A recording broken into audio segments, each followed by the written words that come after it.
Welcome to Make It Happen strategy number 11, the 7 destroyers of wealth. I don't like the sound of that at all, Dallas. That does not sound, here we are trying to work with peak performance and get ourselves up to speed as to how to attain wealth, and there's destroyers out there. So talk to us a little bit. What do you mean by the 7 destroyers of wealth?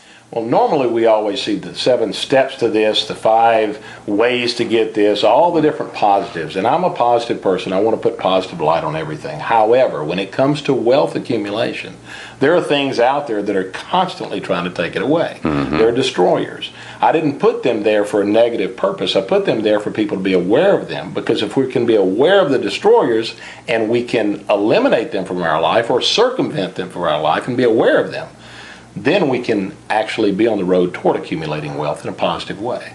Well, obviously everybody can read the material in the book, the online book, and also on Live Calls Ask Questions, but maybe we could talk about at least a couple of them. Okay. In more detail, so you can give us exactly what you mean. Which are the ones that strike you as being particularly important? Well, there's several of them that do. If we were going to pick just a few of them originally, I think the first one I would pick would be what I call financial complacency, where we get to a particular point where we become complacent in our lives and we're not actually striving for more than what we should be striving for. Money has to be, and I don't mean a love, but money has to be an absolute must in our life if we're going to try to accumulate it. We've got to put it first in our life. If we ever get complacent in certain ways and we get to a point where either we've accumulated a little bit or we get complacent with just our lifestyle, I just want to make a good living, if I just get my check and I just do this, I'll be happy, or whatever the case may be, those things will consistently be in our life and they'll destroy us from ever accumulating any wealth at all. So that's one of the things. Well, let's talk about that for a second, because I know a lot of people are out there watching and they've heard stories such as, well, money can't buy you happiness, and maybe that's just not that important to me. And so can you make the distinction clear that what we're talking about is not any measuring stick other than wealth? In other words, we're talking about it has to be important if we're trying to get to wealth, not necessarily making that happiness only. And that's exactly right. But I do want to stress the word complacency versus contentment. They're two totally different words. Contentment is great. To be content with where you're at today, to be happy with where you're at today, to be content with life and your financial life, whatever it may be, is good. To be complacent means we become actually lazy. We start to just accept the status quo. We don't strive beyond the status quo. We think the status quo is what we're made for. Other people are made for that. We're not made for this. Whatever the case may be, the things we've been told. And as you said, subconsciously, we've been told things about money all our lives. The 2 things that we're not taught about as we're growing up is how to take care of money and how to handle a relationship, an intimate relationship in our life. Those are the 2 things people fail at the most. That's why the divorce rate's so high and everybody's broke. Okay? I mean, these are the 2 things. And these are fundamental things to leading a happy, fulfilled life, and yet you're exactly right. It's not something, I never had a course in college that was Money 101. Absolutely not. I didn't have Relationships 101 either. We learned 202 right off the bat. What would have happened if we jumped right thrown into a mess in both cases, right? Exactly. Well, tell us a little bit more about some of the other destroyers that strike you. One of the other ones that strikes me is the last one that I'd like to talk to everyone about, and that is avoiding or not allowing, actually, a crisis to turn into a ruin in their life. Avoiding a ruin in their life. Say more about that. That's so not allowing a crisis to turn into something that takes you down on a more permanent basis. Exactly. Is that what you mean? Exactly. And what I mean by that is this: regardless of who you are, whether you're watching this, whether it's me, whether it's you, whether it's the richest man in the world, they've all had a crisis in their life. They've all had a financial crisis, and most people who have really made something out of their life have gained and lost it multiple times in their life. They could have allowed that crisis, which many times happens to certain people, that crisis to become a ruin, and they just laid down, and what I call the financial death rattle started, which is, I don't want to try anymore. I don't want to do anymore. I'm just going to just lay here and accept the status quo the rest of my life. I've tried one time, I've lost it. This happened to me, the stock market crashed, my house burned down, whatever it may be, I'm done. and they allow it to become a ruin. So I guess that kind of in a lot of ways ties together with our earlier strategy of overcoming obstacles, doesn't it? In a sense of, okay, we have a crisis and we have to figure out a way to overcome it so that it doesn't take us down. Correct.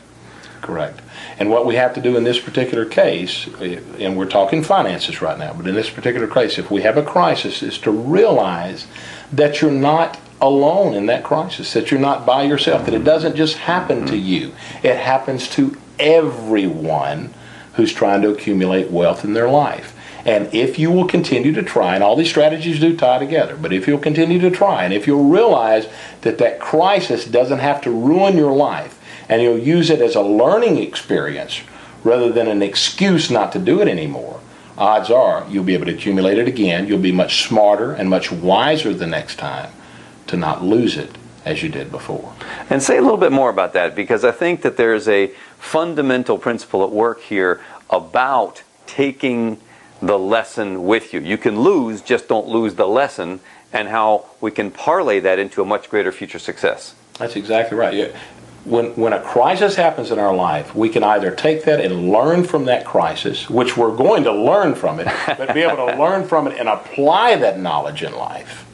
Or we can take that crisis and learn from it and say, you know what, I'm done, I don't want to go anymore, then that's the end of the road for me. Mm-hmm. So we have those choices as to what we do. What we're saying is to take the crisis and to learn from it, but to apply that knowledge and realize, and I'm by no means trying to discourage anyone from trying to accumulate wealth, but realize that most people who try to accumulate wealth lose it more than one time.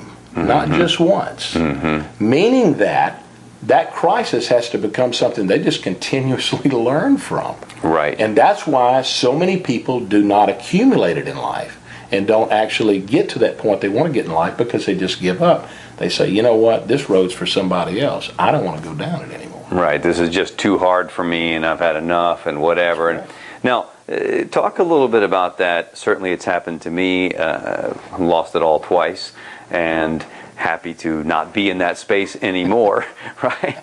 Talk to us a little bit about how powerful that is and why it is important to anchor down the idea that, hey, you know what? I'm taking a big risk, and therefore the loss might be big, and it doesn't matter, because on the other side, I will take with me that experience if I don't allow it to convert into a ruin. That's exactly right, Ridgely. And here's the thing with what you're saying. Whatever it is that I do in life, I learn. If I learn from that and I apply that knowledge, no one can take that away from me. You can take away the wealth, you can drain my bank accounts, you can take away every asset that I have. But the greatest asset is my knowledge and my tenaciousness, and you can never take that away. And that wisdom that you gain from that is a multi-million-dollar education that will enable you to reach that point much faster, much smoother, and in more of a straight line the next time than you did before. Other things can happen. It may be something completely different, some economic thing that you had no control over, but you learn from that. And then the next time, you're also looking for those economic things that could happen in life. And eventually, you somewhat build a barrier or a shield around this asset protection that you're trying to do, and you realize that, hey, this is how I'm going to not only accumulate it, but be able to keep it. Mm-hmm. Both points that are clearly critical. A few last words on avoiding the 7 destroyers of wealth for everybody that's watching. I would just say to read the strategy in depth and look at all 7. And all 7 of those tie together. We talk about the complacency, we talk about the ruin, we talk about plans and following plans and that. But realize that money has to be a must, and we have to have a plan. We have to follow that strategy and that plan to its end. If you don't do that, if you sit back and think, I want to be wealthy, I'm going to hit the lottery, or I'm going to do this, or I'm going to do that, I'm going to work, and I'm going to save a little bit and accumulate a lot of wealth. If you don't have a plan for it, odds are you'll never reach it. So make sure that you have a plan and you follow that plan. And avoid those 7 destroyers. Until next time, this is the Make It Happen Network.